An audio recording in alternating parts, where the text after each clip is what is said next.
ஒரு கல்லை எடுத்து நடுவில் ஊண்டி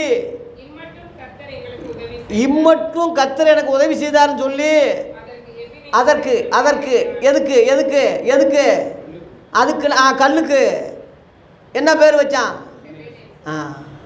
அப்போ அந்த கல்லுக்கு எபினேசன் பேர் வச்சானே தவிர இந்த கல்லுக்கு முருகன் வைக்கிற அந்த கல்லுக்கு பிள்ளையாரை வைக்கிற அது நீ முருகன் சொல்கிற விநாயகர்னு சொல்கிற சிவன் சொல்கிற அதெல்லாம் கல்லாம்.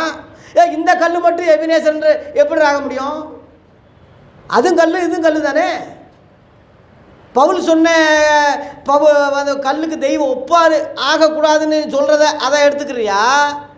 இல்லை அதுக்கு எபினேசன் பேர் வச்சானே அதை நீ எடுத்துக்கிறியா? அதை எடுத்துக்கிட்டால் மற்ற சாமியெல்லாம் அதே மாதிரி சாமிகள்னு சொல்கிறான். இதான் அதை சாமின்னு சொல்லும் போது மற்றதெல்லாம் சாமி தான், ஆனால் அது அந்நிய சாமி, அந்நிய தெய்வங்கள். இது நம்ம